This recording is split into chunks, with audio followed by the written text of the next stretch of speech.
Hello दोस्तों, आज हम लोग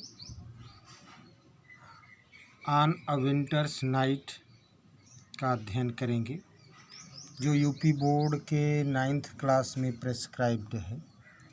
ये सप्लीमेंट्री का 4th चैप्टर है।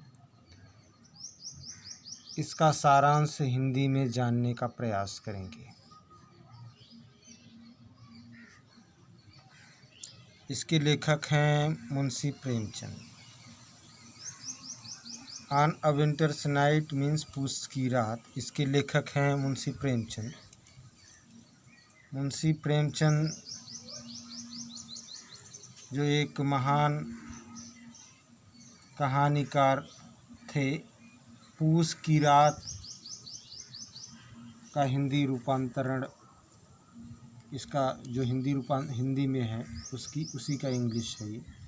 तो हम लोग आज समरी ही पढ़ने का प्रयास करेंगे। हल्कू और उसकी पत्नी एक गांव में रहते थे। वे गरीब थे। वे साहूकार सोहना से कर्ज लिए थे। यद्यपि जाड़ा शीत ऋतु थी, फिर भी हल्कू ने कंबल नहीं खरीदा था। उसने अपने पत्नी से कहा, मुझे कुछ रुपए दे दो, क्योंकि साहूकार सोहना 2 बार मांग चुका है। हमें उसका धन दे देना चाहिए, तभी हम उससे छुटकारा पा सकते हैं। हल्कू की पत्नी ने कहा कि केवल 3 ही रुपए हैं, इसलिए हम कर्ज चुकता नहीं कर सकते। कर्ज चुकता करने के बजाय हमें कंबल खरीदना चाहिए। जब तक फसल नहीं आ जाती, हमें इंतज़ार करना चाहिए। कड़ाके की ठंड होने के बावजूद वह कंबल नहीं खरीद पाया। वह नहीं चाहता था कि सोहना उसे गालियां दे, इसलिए उसने अपनी पत्नी से पुनः प्रार्थना किया कि मुझे रुपए दे दो, हम उसका धन लौटा दें। कंबल खरीदने के लिए हम दूसरा रास्ता सोचेंगे। हल्कू की पत्नी की आंखों में आंसू थे। उसने कहा कि अगर तुम कर्ज चुकता नहीं कर सकते तो खेती करना छोड़ क्यों नहीं देते और मजदूरी क्यों नहीं करने लगते। हम इतना मेहनत करते हैं, फिर भी कोई आराम नहीं मिलता है। हमें पूरे जीवन भर पसीना बहाना पड़ता है। हल्कू ने कहा, क्या तुम चाहती हो कि सोहना मुझे गालियां दे? इससे वह नाराज हो गई और कहा कि वह गालियां क्यों देगा तुम्हें? क्या वह राजा है? क्या हम दास हैं? लेकिन वह बेचारी भी जानती थी कि हल्कू सही कह रहा है।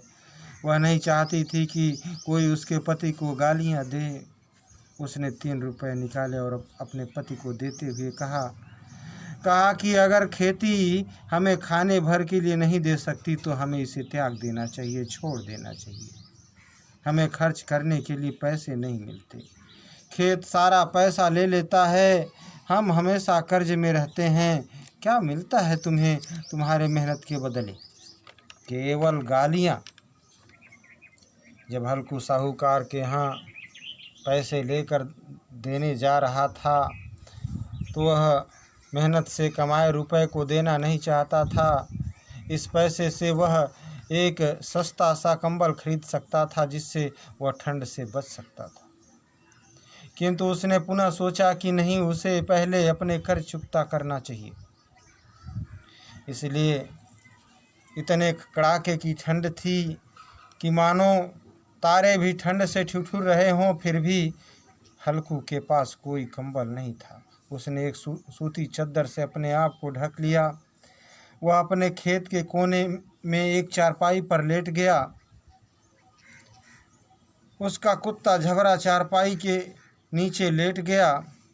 उसने अपना हुक्का 10 बार पिया ठंड से बचने के लिए। उसने सोचा, धनी लोग जो गर्म बिस्तर में सो रहे हैं, उनके पास पैसे कहाँ से मिलते हैं ये कंबल और रजाई खरीदने के लिए? निश्चित रूप से उसके जैसे कठिन परिश्रम करने वाले लोगों से उन्हें पैसे मिलते हैं। वह पुनः लेट गया और सोने का प्रयास किया, किंतु ठंडक उसके हड्डियों में प्रवेश करने लगी। तो उसने दोबारा उसने झबरा को अपने बगल में सुला लिया। इससे वे दोनों गर्म तो हो गए, थोड़ी गर्माहट हुई शरीर में, दोनों खुश थे। पर जब वे सोने ही वाले थे तभी उसके खेत में कुछ मवेशी घुस आए। झबरा भौंकने लगा। वह एक कोने से दूसरे कोने तक दौड़ने लगा जानवरों को भगाने के लिए। हवा बर्फ की तरह ठंड थी। झबरा घंटों बाहर रहा, भौंकता रहा। हल्कू पुनः कांपने लगा। वह बगीचे में गया, पत्तियों से आग जलाया, किंतु वह आग चूँकि पत्तियों की आग थी इसलिए शीघ्र ही बुझ गई। अब वह कुछ गर्म महसूस कर रहा था, फिर भी उसका आलस्य बढ़ गया। वह खेत में नहीं गया।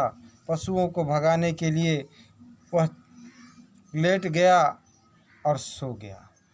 हल्कू ने पशुओं के फसल चबाने की आवाज़ सुनी, लेकिन सोचा जब झबरा है तो मवेशी फसल नहीं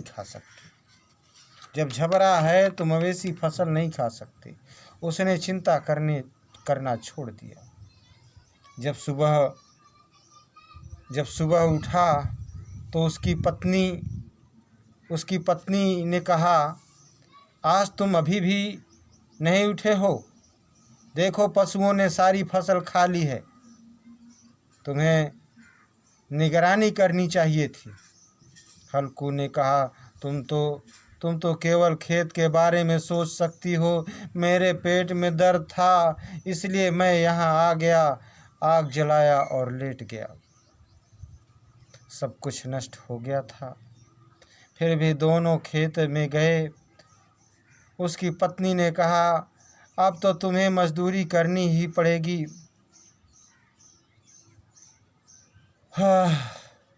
गहरी श्वास के साथ हल्कू ने कहा, हाँ मजदूरी करनी पड़ेगी और कड़ाके की ठंड में बाहर नहीं सोना पड़ेगा। प्यारे बच्चों, दोस्तों तथा विद्वान साथियों, मैं उम्मीद करता हूँ कि ये कहानी आपको पसंद आएगी, और अगर पसंद आती है तो अपने लाइक करना, शेयर करना और कमेंट करना मत भूलें। धन्यवाद।